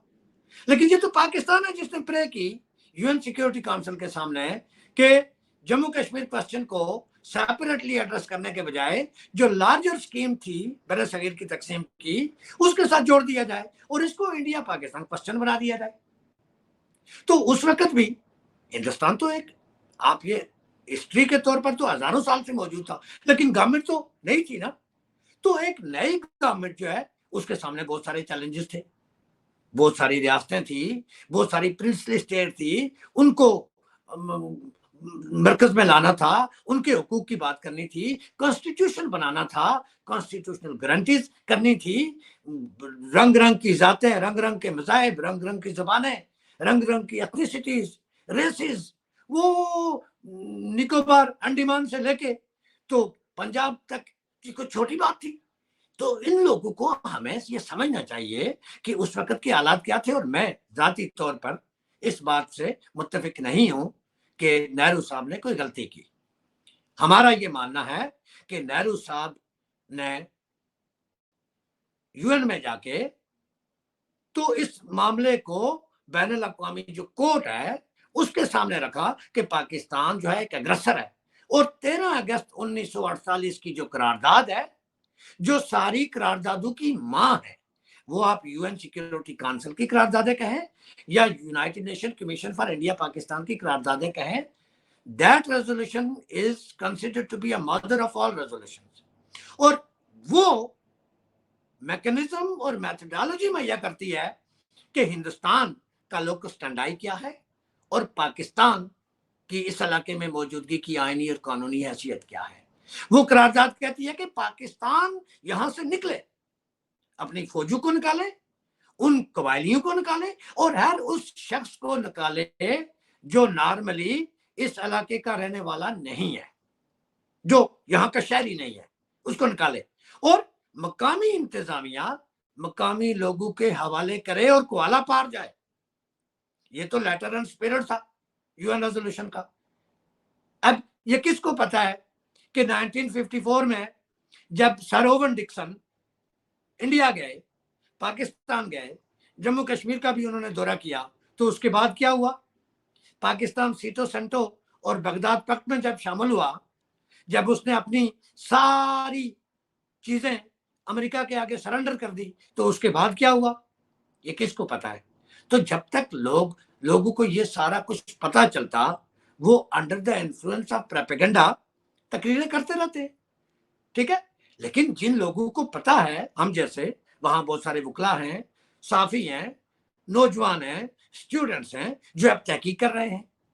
मसलन 2010 तक किसी ने ये किताब नहीं पढ़ी थी कि जनरल अकबर ने अपनी किताब रेडर्स इन कश्मीर में क्या लिखा है, रूमर्स थी कि उसने ये लिखा है, लेकिन किसी के पास कोई एविडेंस नहीं था, पढ़ने की कोई अपॉर्चुनिटी नहीं थी। या फातिमा जिन्ना ने जो किताब लिखी माय ब्रदर, उसमें उन्होंने अपने भाई के बारे में क्या लिखा, पाकिस्तान के क्रिएशन के बारे में क्या लिखा, कैसे ये मुल्क क्रिएट किया गया, क्यों क्रिएट किया गया, उसमें जिन्ना का रोल क्या था। तो उस वक्त तक तो वो वही प्रोपेगेंडा एडवांस कर रहे थे जो मुताला पाकिस्तान की शक्ल में एक झूठ उनको पढ़ाया, लिखाया और सिखाया गया था। तो जो जो लोगों का इल्म, शऊर, मालूमात तक एक्सेस बढ़ रही है, जो लोग हकीकत पसंद और हकीकत के करीब आते जा रहे हैं, यही वजह है कि आज लोग, मैंने आपको बताया कि आज जो जब लोग व्हाट्सएप ग्रुपों में या सोशल मीडिया पे डिस्कस करते हैं पाकिस्तानियों के साथ, तो वो उनसे पता क्या पूछते हैं कि गैस के सिलेंडर की जम्मू में क्या कीमत है, आटे के थैले की जम्मू में क्या कीमत है, चीनी के 1 किलो जम्मू में क्या कीमत है, चावल का 1 किलो जम्मू में कितने रुपए किलो मिलता है। आप हमें ये बात बताएं, आप हमें बताएं कि बानियाल टनल बना के श्रीनगर तक रेल कौन लेकर गया, गैस कौन लेकर गया, इंफ्रास्ट्रक्चर किसने तामीर कर लिया, दुनिया का सबसे बड़ा पुल किसने बना लिया दरिया चनाब के ऊपर, या बाकी सारी चीजें। तो वो बेबस हो जाते हैं और फिर उनको कहते हैं हाँ ये काम तो हो गया, लेकिन हमें लगता है कि आप प्रो इंडिया हो गए, आप इंडिया के इन्फ्लुएंस में आ गए। यानी बेशर्मी और डिटाई का ये आलम है कि एक बंदा तो चलो पिंडी इस्लामाबाद में बैठ के ये बात करता है, ओके इट इज अंडरस्टैंडेबल। एक आदमी न्यूयॉर्क में, कनाडा में और बर्तानिया में बैठकर भी मुझसे जब ये बहस करे, तो उससे फिर आप अंदाजा लगा लें कि पाकिस्तानी डीप स्टेट के क्रूनीज कहां बैठे हैं हमारी वॉइसेस को काउंटर करने के लिए और भरपूर प्रोपेगेंडा कर रहे हैं। तो इससे फर्क कोई नहीं पड़ता, हमारे अवाम, बिलखुसूस हमारे नौजवान, हमारी खवातीन एजुकेट हो रही हैं, वो बाशऊर हो रही हैं, उनके अपने हुकूक का शऊर मिल रहा है, और ये उन्हें पता चल गया है कि पुंछ, मीरपुर, इन डिवीजन्स के लोगों के हुकूक नई दिल्ली ने नहीं, इस्लामाबाद ने गसब किए हैं। यहाँ के रिसोर्सेज इस्लामाबाद ने कॉलोनाइज किए हैं, पाकिस्तानी फौज ने कॉलोनाइज किया है। लिहाजा हमारी अल्टीमेट जो स्ट्रगल है, जो आवाज है, जो डिमांड है, वो रावलपिंडी और इस्लामाबाद के साथ बनती है। अब वो आ गए सामने। पर ये बड़ी खुशाइन बात है कि लोग अगर कंपैरिजन कर रहे हैं तो वो जम्मू में क्या रेट्स हैं उससे कर रहे हैं, क्योंकि ये भी एक रीसेंट डेवलपमेंट है जमील जी। क्योंकि आज से 3-4 साल पहले तक जो पीओजेके के लोग थे उनको ये तक नहीं पता था कि वो कश्मीरी नहीं है, उनका जो ताना बाना है वो जम्मू के साथ जुड़ा हुआ है। सो आई होप कि ये स्ट्रेटेजिक थिंकिंग भी, ये शऊर भी लोगों में आए कि सबसे पहले वो ये समझें कि उनकी शिनाख्त क्या है। क्योंकि इस बात को इजी नहीं लेना, क्योंकि इंडिया में भी लोग इस चीज को समझते नहीं है कि पीओजे के जो लोग हैं उनकी शिनाख्त को बड़ा स्ट्रेटेजिकली खत्म किया गया है, ताकि दुनिया को ये दिखाया जाए कि ये हमारे साथ जो लोग हैं ये कश्मीरी हैं। जबकि हकीकत ये है कि पाकिस्तान की ऑक्यूपेशन में जो हिस्सा है वो ज्यादा जम्मू का है, और पाकिस्तान इस चीज पर पर्दा इसलिए डालता है क्योंकि फिर उनकी जवाबदेही बनती है कि यहाँ पर तो माइनॉरिटीज भी थी, वो कहाँ गई। वरना ये क्या बताते हैं दुनिया को कि ये तो सारे मुसलमान थे, ये तो हमारे साथ आना ही चाहते थे, कोई रेजिस्टेंस ही नहीं था, हम वहां, हमारे कुछ लोग गए और लोकल्स ने उनके साथ मिलके खुद जो है वो पाकिस्तान को ज्वाइन कर लिया। अगर वो बताएंगे कि ये हिस्सा जम्मू का था, यहाँ पे बड़ी डाइवर्सिटी थी, यहाँ पर बहुत बड़ी आबादी में सिख और हिंदू भी आबाद थे, तो ये वो जवाबदेही चाहते नहीं है। और सबसे पहले कहते हैं ना, when you have to destroy a people you destroy their identity. तो पीओजे के जो लोग हैं वो ये चीज अगर आप समझने लगे तो बहुत अच्छी बात है कि वो कश्मीरी नहीं है, और अगर वो अपना कंपैरिजन जम्मू से कर रहे हैं तो मेरे ख्याल से ये भी बड़ी एक खुशाइन बात है। मैं आपको दिलचस्प बात बताऊं ना, ये जो बस सर्विस खुली तो जम्मू से 2 हमारे रियासती सिख भाई रावलपिंडी गए वाया बागा, और उनको मीरपुर लेके जा रहे थे हमारे दोस्त सरदार आरिफ शाहिद साहब, जिनको 2012 में रावलपिंडी में कत्ल कर दिया गया था, शहीद कर दिया गया था। तो मीर मंगला के मुकाम पर उनको पाकिस्तानी एजेंसियों ने रोक लिया कि जी ये तो नहीं जा सकते। तो उन्होंने कहा क्यों नहीं जा सकते, ये तो मेरी रियासत के दूसरे हिस्से से आए। और वो लड़के उनको ले गए मीरपुर तक, लड़कर आर्ग्यूमेंट करके। तो उसके नतीजे में उनको कत्ल कर दिया गया। उसी वजह से उनको कत्ल किया। कई चीज आप ब्रिज कायम कर रहे हैं ना। अब ये जो पीओजेके के जो एथनिक लोग हैं, इनको कश्मीरी बनाया क्यों गया, ये पॉलिसी समझने की जरूरत है। वो इसलिए कि आप एक तो जम्मू से और जो पुंछ है आर पार, इससे लोगों को डिस्कनेक्ट करें। बिल्कुल। अच्छा, ये जो मदारपुर से उस तरफ जो जम्मू है, जो पुंछ है, राजौरी है, वहां आप ये कहें कि रावलाकोट वाला और बाघ वाला तो कश्मीरी बन गया है। हालांकि हम एक जुबान बोलते हैं, एक तरह की रोटी खाते हैं, एक तरह के घर भी बनाते हैं, शादियां भी एक तरह की करते हैं, फेस्टिवल्स भी हमारे एक जैसे हैं, सिवाय एक चीज के कि आप मंदिर में जाते हैं और हम मस्जिद में जाते हैं। ये मंदिर और मस्जिद का फर्क है, बाकी 99.9% एक ही लोग हैं और असली कली भी एक है। ऐसे ही जैसे पंजाब में, इंडियन पंजाब में और पाकिस्तानी पंजाब में, उस तरफ के का पंजाबी सिख है और इस तरफ का पंजाबी मुसलमान है, बस ये इतना ही फर्क है। और जम्मू और कश्मीर के बीच का जो फासला है ना जमील जी, वो इस तरह का है जैसे कि एक नॉर्थ इंडियन और साउथ इंडियन के बीच में इतना डिस्टिंक्ट कल्चर है ना, बिल्कुल ही डिफरेंट कल्चर है। एक जम्मू का जो हिंदू है, he has very less to do with the Hindu from Kashmir. हमारा जो रिलीजन का एक यूनिफायर है, बट हमारा कल्चर बिल्कुल डिफरेंट है। मैं वही कह रहा हूं ना। दूसरी बात ये थी, दिलचस्प बात आपको बताऊं, कि जो फेडरल पाकिस्तान की ब्यूरोक्रेसी है या जो उनके क्रोनीज हैं पॉलिटिकल और सोशल और दीगर स्पेसिस में, वो कहते थे, पहले कहते थे कि ये कश्मीरी हैं। अच्छा, इन्होंने कहा ठीक है हम कश्मीरी हैं, लेकिन हम आपसे हालात की चाहते हैं। तो वो पता है दूसरा सवाल उनसे क्या करते थे, अच्छा आप कहां से कश्मीरी आ गए, आपको कश्मीरी आती है, आप वाजवान बनाते हैं, वाजवान खाते हैं। फिर तो ऐसे में वो स्विच करते थे अपने आर्ग्यूमेंट को कि हमने बाय हुक बाय क्रुक इनको डिस्टॉर्ट करना है। तो जिस वक्त हमने ये कहना शुरू कर दिया कि ये पाकिस्तान का प्रोपेगेंडा है कि उसने एक मेजॉरिटी एथनिक ग्रुप को दूसरे ग्रुप्स पर डोमिनेट कर लिया, तो लोगों को तो जब पता चलेगा कि जम्मू क्या है, पुंछ क्या है, राजौरी क्या है, कठुआ क्या है, रियासी क्या है, या जो दीगर हमारे डिस्ट्रिक्ट्स हैं, लेह क्या है, करगिल क्या है वगैरह, ये सब जी, तो फिर जाके वो अपनी अलाइनमेंट करेंगे। और यही वजह है कि मैं आपको दिलचस्प बात बताऊं, जिस वक्त हमारी दोस्त रूमी शर्मा साहिबा ने पहाड़ी जुबान में प्रोग्राम शुरू किए, तो वो उर्दू नहीं बोलते थे, हमने उनके साथ पहाड़ी जुबान में प्रोग्राम किए, तो उन पर ये इल्जाम लग गया कि नहीं ये तो रॉ की एजेंट है, बल्कि उसको तो अफसर बना दिया था इन्होंने रॉ का, कि रॉ की तो कोई बहुत बड़ी अफसर है जो इस इलाके में नौजवानों को वर्गला रही है। अब वर्गला क्या रही है कि हमारी सकाफत,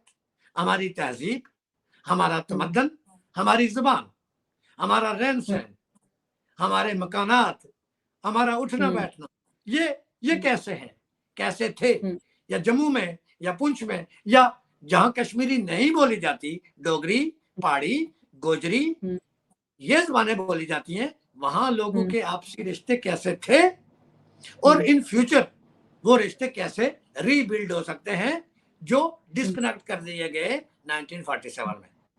और जो लोग रूमी शर्मा साहिबा के साथ ऑनलाइन फेसबुक लाइव पे गुफ्तगू करते थे, उनको बड़ा मैलान किया गया, लेकिन रफ्ता रफ्ता रफ्ता रफ्ता रफ्ता रफ्ता वो सारा असर जो है प्रोपेगेंडा डाइल्यूट हो गया, मिनिमाइज हो गया, खत्म हो गया।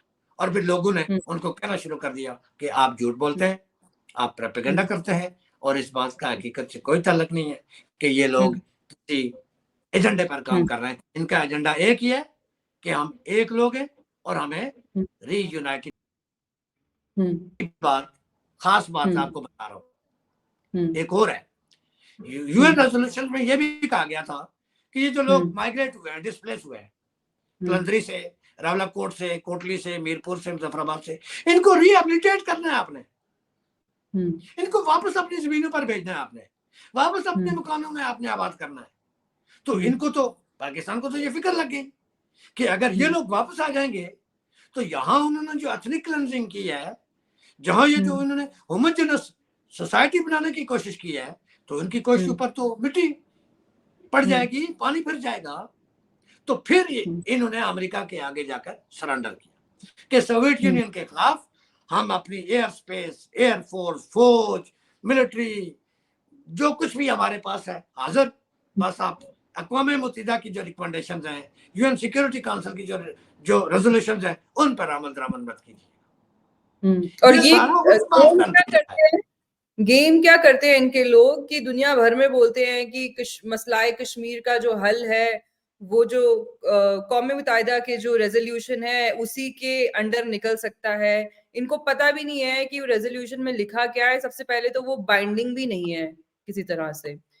ये दोनों पार्टीज हैव टू अग्री। ऐसा नहीं है कि यूएन कुछ भी कहेगा और इंडिया पाकिस्तान को करना पड़ेगा। पर अगर आप इतना ही ज्यादा इस मसले को सुलझाना चाहते हैं तो आपको तो पहला स्टेप लेना है, आप वो क्यों नहीं लेते? अच्छा, एक चीज और बताइए, मेरा आखिरी आपसे सवाल है कि कुछ जो कश्मीर पर एक्सपर्ट्स हैं वो ये भी कहते हैं कि इंडिया अगर अपनी जो पिटिशन है यूएन में उसको विड्रॉ कर ले तो फिर वो वैसे ही एक बायलैटरल इशू हो जाता है। इवन दो ये ऑलरेडी एक बायलैटरल इशू है, इस पे तो कोफी अन्नान साहब भी बात कर चुके हैं और अब तो वैसे भी international community is not interested. और न्यू दिल्ली का भी जो स्टांस है वो धीरे धीरे इवॉल्व करके अब इस चीज पर आ चुका है कि हमें आपसे बात ही नहीं करनी, भाड़ में जाओ। क्या ये लीगली पॉसिबल है कि इंडिया अपना जो पिटिशन है उसको विड्रॉ कर ले और फिर इंडिया और पाकिस्तान आपस में डिसाइड करें या फिर दिल्ली जैसे चाहे वैसे करे? क्या ये पॉसिबल है? No, in my personal opinion this is not possible. ना तो ये इंडिया की तरफ से पॉसिबल है और ना ये इंडिया करेगा, और ना इंडिया को ये करना चाहिए। जो मुल्क 1994 में अपनी पार्लियामेंट में करारदाद लाता है कि जम्मू कश्मीर सारे का सारा उसके ऊपर लोकस टंडाई उसका है, वो आज, और जो लोग ये कहते हैं ना बेसिकली वो पाकिस्तान के एजेंडे को सर्व करना चाहते हैं। नहीं, let me reframe the question. I think मैं आपको ठीक से नहीं समझा पाई। बेसिकली ये कहना है एक्सपर्ट्स का कि अगर इंडिया पिटिशन हटा ले, ठीक है, क्योंकि इंडिया एज अ कंप्लेनेंट गया था यूएन में ना, पाकिस्तान वाज द अग्रेसर, पाकिस्तान नहीं गया था, we were the appeal, right जी। तो अगर हम अपनी जो पिटिशन या अपील है उसको वापस कर लें और हम वापस वहीं चले जाएं जहां हम थे और हम डिसाइड करें कि ठीक है ये हमारी टेरिटरी खाली नहीं कर रहे, हम फौज भेज के खाली करवा लेंगे, या फिर जैसी पाकिस्तान की हालत है इनको 1-2 बिलियन डॉलर्स दे के खरीद ले अपनी रियासत वापस, हालांकि वो हमारी रियासत है। ये मैं आपसे पूछना चाह रही हूँ कि इंडिया में बहुत लोगों का ये कहना है कि पिटिशन हटा लो और फौज लगाओ और खाली करा लो, अब तो पाकिस्तान में इतनी कुव्वत भी नहीं है कि वो लड़ेंगे। क्या ये ह्यूमनली पॉसिबल है या लीगली पॉसिबल है? सोनम, बात ये है कि अगर वो बाई फोर्स इन इलाकों को लेना चाहते हैं तो उनको रोका किसने? देखो ना, Jameel Maqsood is in this case is not an entity कि मुझसे उन्होंने कोई मंजूरी लेनी है। फौज उनके पास है, एयरफोर्स उनके पास है, इन्फेंट्री उनके पास है और नेवी उनके पास है, तीनों मुसल्लह अफवाज उनके पास मौजूद है। वो बिस्मिल्लाह करें, स्टार्ट करें और ले लें, उनके पास ट्रीटी ऑफ एक्सेशन मौजूद है। तो अब जब आप लीगल चीजों पे जाते हैं ना तो ये फोर्स एक तरफ होती है, यानी किसी चीज को बाई फोर्स करना एक चीज है, किसी चीज को डिबेट करना दूसरी चीज है। जब आप किसी, आपका पहले तो यह है ना कि मेरा आपकी किसी चीज पर कोई क्लेम हो कि अच्छा आपका गार्डन मेरा है या आपने कोई एनक्रोचमेंट की है, सोनम आपने मेरे गार्डन पर एनक्रोचमेंट करके कब्जा कर लिया है, तो मेरा एक क्लेम है ना। अब मैंने उस क्लेम को जस्टिफाई कैसे करना है? दो तरीकों से। एक तो ये कि मैं मोहल्ले के 4 लोगों को बुलाऊं, और दूसरा ये कि मैं जाके बंदूक खरीद के ले आऊं और आपके कनपट्टी पे रख दूं कि खाली करो मेरा इलाका, ये मेरा है, ठीक है। तो यूज ऑफ फोर्स तो हुकूमतों का प्रेरोगेटिव है ना, हमारा प्रेरोगेटिव नहीं है। हमारे पास तो लीगल और पॉलिटिकल बात है कि हमारे लास्ट रूलर ने आपके साथ एग्रीमेंट कर लिया, ट्रीटी ऑफ एक्सेशन कर लिया, हम उसको लीगल बाइंडिंग मानते हैं, हम उसको चैलेंज नहीं करते, तो हमारी तो बात खत्म हो गई ना। पाकिस्तान वहां मौजूद है, उसने जबरदस्ती कब्जा जमाया हुआ है, तो अब चूंकि क्लेम आपका है, क्लेम आपका है ना, आप उसको यूएन के जरिए छुड़ाते हैं, बैन अवी बिरादरी से मिलकर छुड़ाते हैं, जिरगा करके छुड़ाते हैं, मोहल्ले के 4 लोगों को बुला के एमिकेबली पीसफुली छुड़ाते हैं, या 6 बंदे भेज के बंदूकों के साथ तब छुड़ा लेते हैं। तो ये तो आपका इख्तियार है ना। इसमें आप कह रहे हैं the ball is in India's court.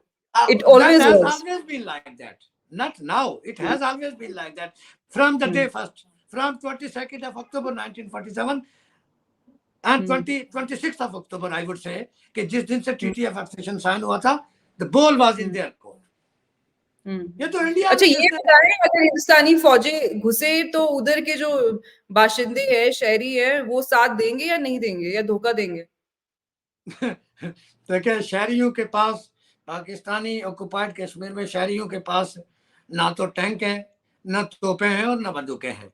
और इन हालात में कि जब वो बिजली के बिलों में आयद किए गए टैक्सेस, आटे की बोरी नापैद हो गई है, चाय की चीनी और पत्ती नापैद हो गई है, वो क्यों ऐसी सूरत हाल में एक जो चेंजिंग ग्लोबल सिनेरियो है या जो रीजनल सिनेरियो है, उसमें वो कोई ऐसी कम अकली करेंगे या इस तरह के किसी। हाँ, ये हो सकता है कि पाकिस्तान ने इन इलाकों में जो अपने मुजाहिदीन जमा कर रखे हैं, वो लोग रजिस्ट करें या उनसे रजिस्ट करवाएं।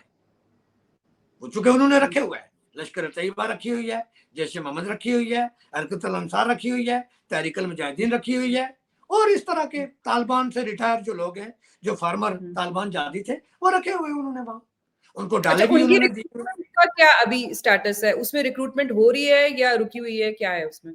बिल्कुल निचले 3rd और 4th ईयर पे दे आर टोटली ऑर्गेनाइज्ड और एक्टिव है।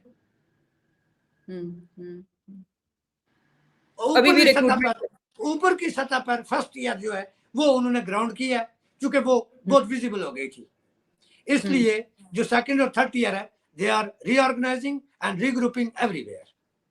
बल्कि उन्होंने एक नया नाम निकाला है, जम्मू कश्मीर यूनाइटेड मूवमेंट, और यूनाइटेड मूवमेंट में सारे फार्मर जाती हैं, सारे फार्मर मेंबर हैं लश्कर तैयबा के। अब आपने नया नाम निकाल लिया है, एक रेजिस्टेंस फ्रंट भी तो निकाला है, लश्कर तैयबा का एक ऑफशूट है जिसका नाम रखा है रेजिस्टेंस फ्रंट, क्योंकि अब ये जो बाहर की दुनिया के सामने इसको लेजिटिमाइज करना बड़ा मुश्किल हो गया। जब आपने टेररिस्ट ग्रुप्स बनाए हैं जिनका नाम रखा है जैश ए मोहम्मद और लश्कर तैयबा, तो फिर आप इससे टेररिज्म को अलग नहीं कर सकते। आप क्लियरली दुनिया को मैसेज दे रहे हैं कि this is basically Islamic terrorism against India. तो इसीलिए अब इसको हटाने के लिए नाम कैसे रख रहे हैं, ये वो लिटरली वो पैलेस्टीनियंस करते हैं ना जो चीज, वो जो गाजा में होती है कि हम रेजिस्टेंस कर रहे हैं, और रेजिस्टेंस के नाम पे छोटे छोटे बच्चों को दहशतगर्द बनाना।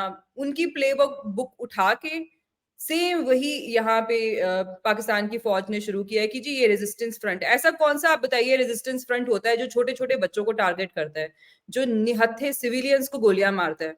कौन सा ऐसा रेजिस्टेंस फ्रंट? एक और बात आपको बताऊं, 1.5-2 महीने से जो डिस्ट्रिक्ट बाग है, वहां के एक मदरसे से 20 बच्चे गायब हैं, अंडर एज 20 बच्चे।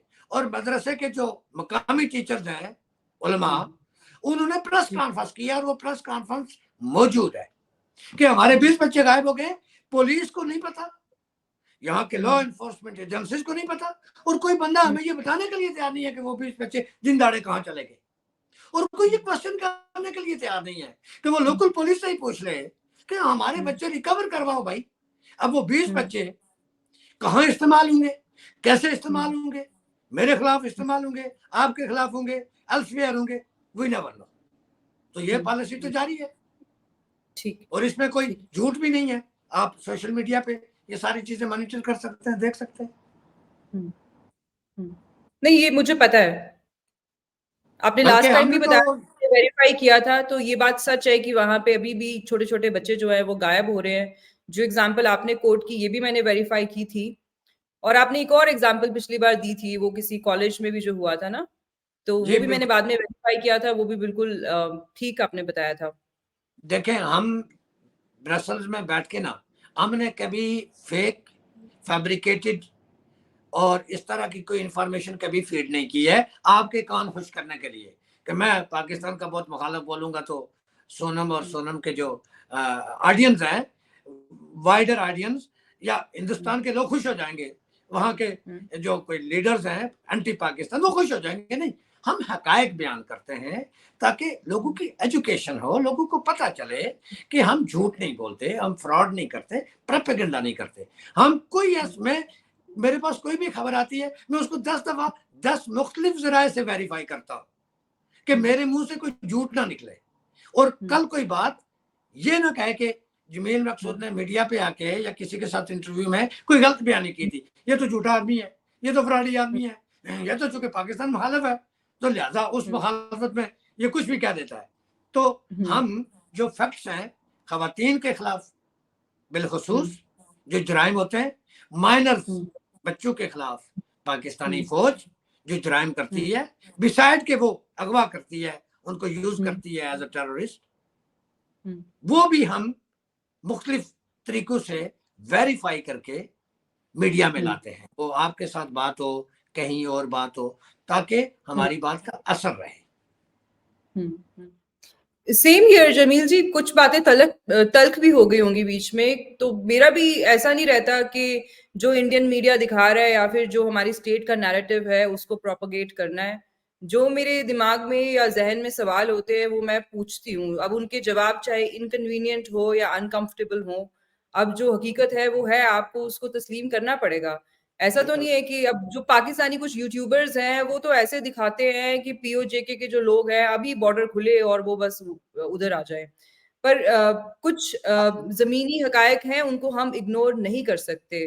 एक टेरिटरी पे अपना क्लेम मेंटेन करना अलग बात होती है, और असल में एक एफर्ट लगाना उसको वापस अपने साथ मिलाने का ये अलग बात होती है। हिंदुस्तान भी अगर आप देखें अपना क्लेम मेंटेन रखता है और वो लेजिट क्लेम है, बट हिंदुस्तान में भी ये अंडरस्टैंडिंग है कि PoJK is not just the land, वहां लोग भी हैं जिनकी मुख्तलिफ किस्म की उनकी सोच है, उनके रवैये हैं, और क्या उनको अपनी जो हिंदुस्तान की आवाम है उनके साथ आप मिला सकते हैं? नहीं मिला सकते, क्योंकि हिंदुस्तान में रहने वाले लोगों की जहनियत किसी और किस्म की है। पाकिस्तान में जब कोई रहता है तो उसका जहन जो है वो उसी तरह से इवॉल्व होता है।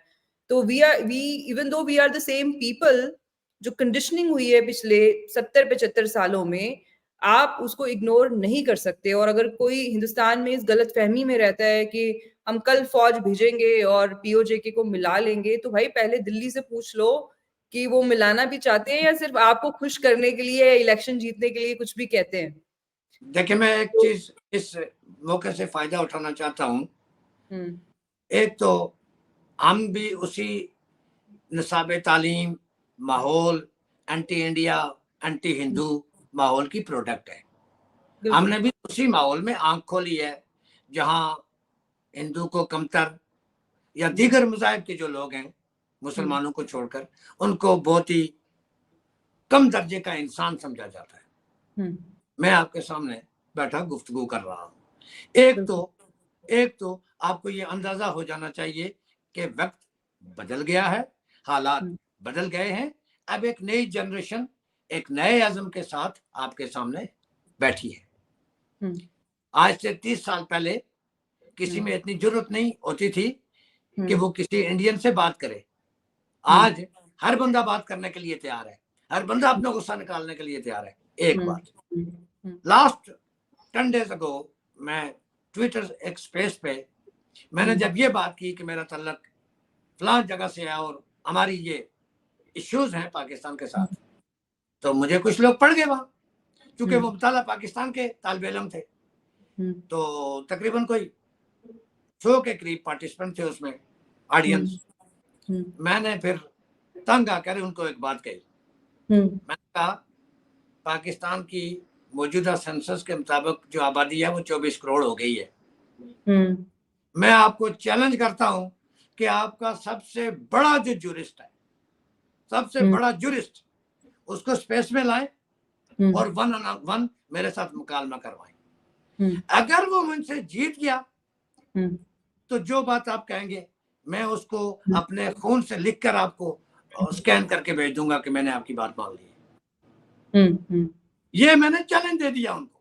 मैंने कहा जितने आप सुन रहे हैं, कोई वकील है, बैरिस्टर है, फार्मर जज है, प्रेसिडेंट जज है, कोई पार्लियामेंटेरियन है, कोई पुराना है, कोई नया है, कोई जनरल है, कोई चीफ ऑफ आर्मी स्टाफ है, कोई DGI है, जो लीगल एम्बिट में, कॉन्स्टिट्यूशनल एम्बिट में और पॉलिटिकल एम्बिट में हमारे साथ मुकालमा कर सकता है, उसको आप ले आए और फिर आप सुने। हम भी अपना मुद्दा रखते हैं, वो भी रखें और फिर हम, बल्कि आप जानते होंगे डॉक्टर इश्तियाक साहब को इंडिया में बड़े पॉपुलर हैं, क्योंकि उन्होंने जिन्ना साहब को चैलेंज किया है उनके सक्सेस एंड फेलियर्स में, और पाकिस्तान को उन्होंने एक गरीजन स्टेट भी करार दिया अपनी किताब में। तो दैट्स फाइन। जम्मू कश्मीर के मुकदमे पर इसी तरह मेरी जब उनसे बात हुई तो उन्होंने पता क्या कहा मुझे, I am sorry to quote it but it is reality. Feel free कि जी जम्मू कश्मीर पे मेरा मौकफ यह है कि वो जो पार्टीशन हो गई है वो हो गई है, जो इंडिया के पास है जो इंडिया का, और जो पाकिस्तान के पास है वो पाकिस्तान का। तो मैंने सिर्फ एक ही बात कहकर खामोशी। बट ये बात प्रैग्मेटिक भी तो है ना? नहीं, ये उनका आइडियोलॉजिकल स्टैंड नहीं होगा शायद। नहीं, जिस पर मैंने अपनी बात खत्म की, मैंने ये की कि अगर तो ये तकसीम by the will of the people हुई है तो it's okay, but if it is not done as per the wishes or the will of the people, then it must be undone. As a victim of that division, ये मेरा मौक़िफ़ है, इसलिए कि मैं victim हूँ, ठीक है? तो अगर तो मेरा वोट है ना, अगर मैं ये कहूँ कि मैं तक़सीम कश्मीर चाहता हूँ, तो फिर तो बात खत्म हो गई ना, फिर मैं आपसे बात क्यों करूँगा? फिर तो बात ही खत्म हो गई ना। तो उनका क्या रिएक्शन था जब आपने ये बात कही? तो उनका जवाब, उसके बाद फिर वो चुप हो गए।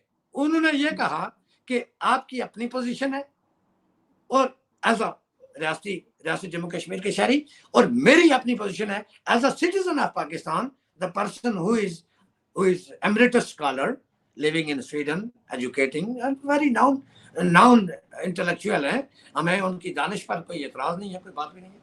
तो अब ये 10 दिन हो गए इस बात को, मैं रोज उनसे पूछता हूँ कि कोई जूरिस्ट मिला आपको, कोई हिस्टोरियन मिला आपको जो मुझसे आधा घंटा मुकालमा कर सके, कोई बहस कर सके, कोई बात कर सके?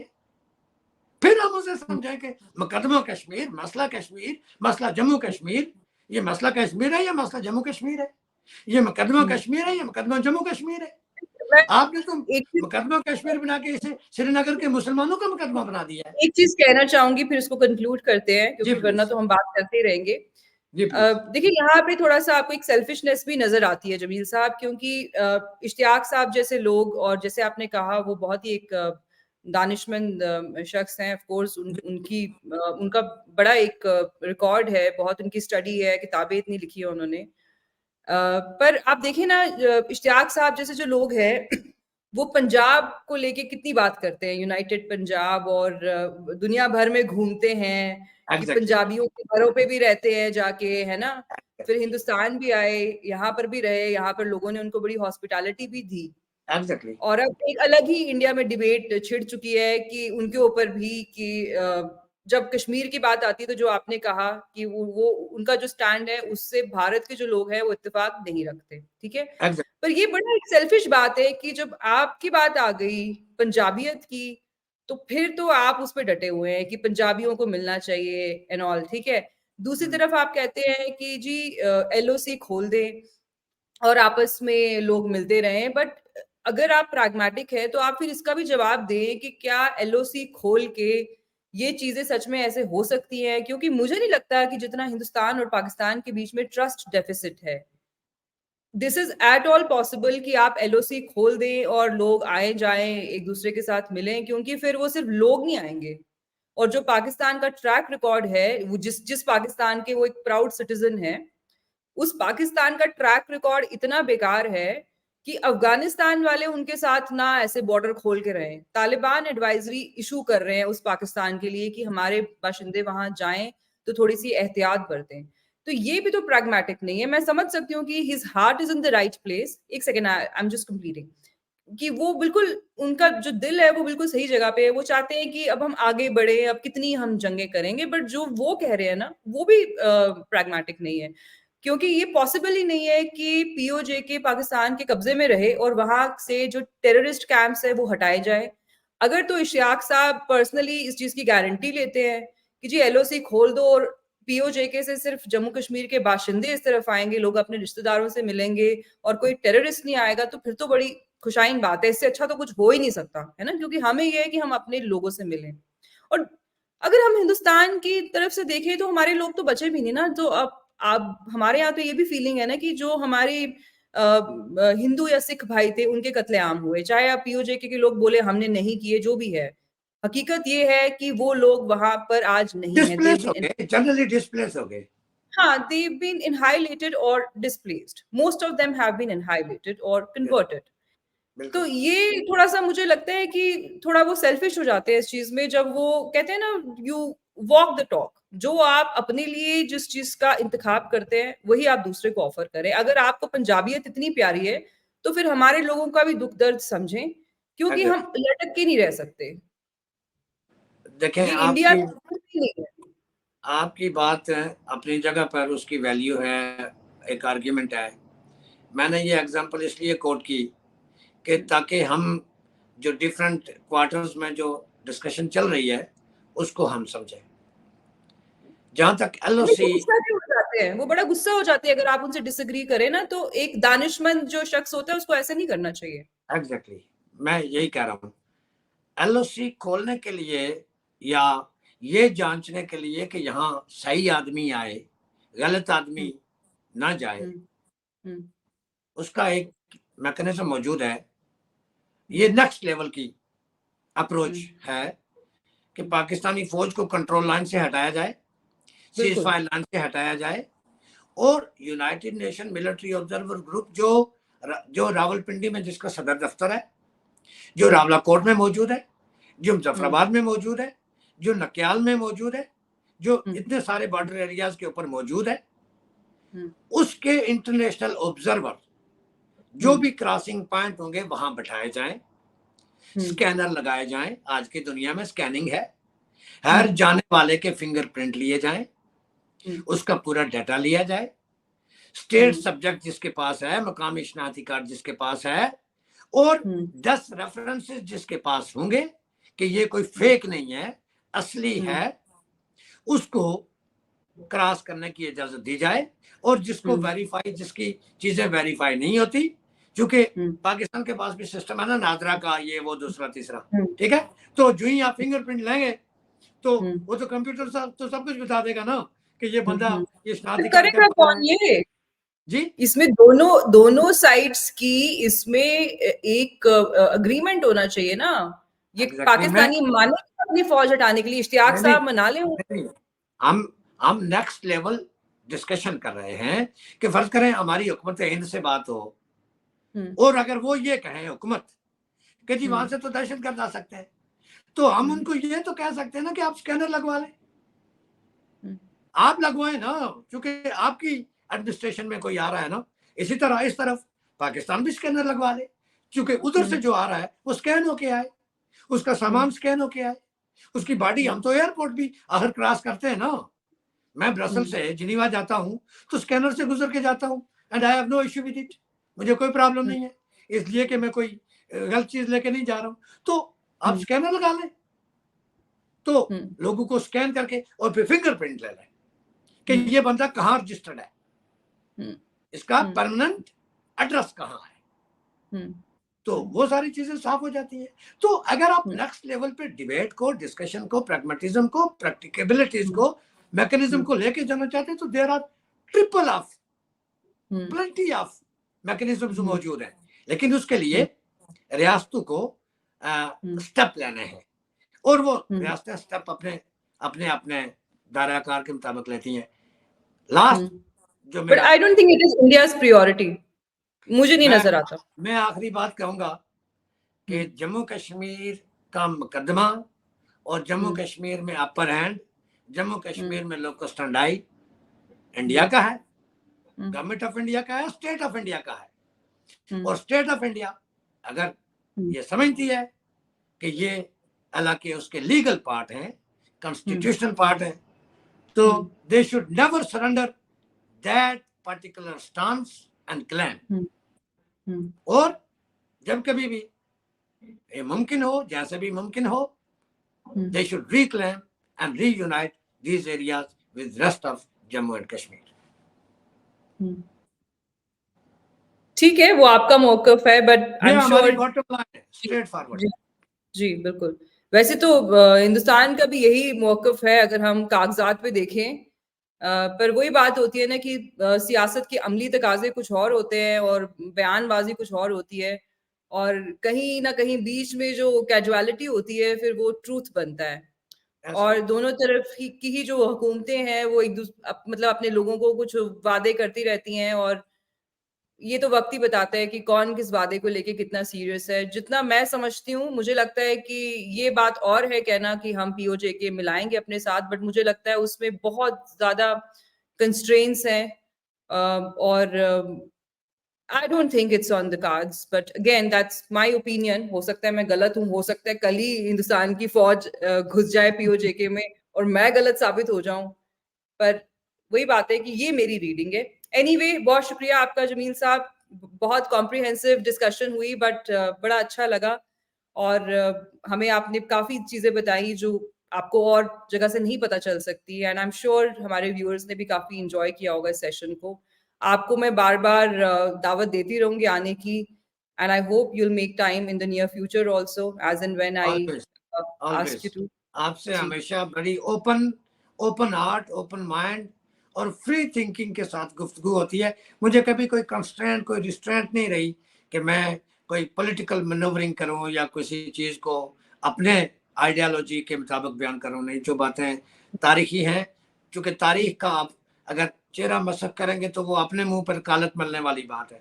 झूठ बोलेंगे तो कल जब वो बात सच्ची आपके सामने आएगी तो आप सोचेंगे कि he is a useless man, कि जो झूठ बोलता है, फ्रॉड करता है, फैब्रिकेटेड टेबल स्टोरियां सुनाता है।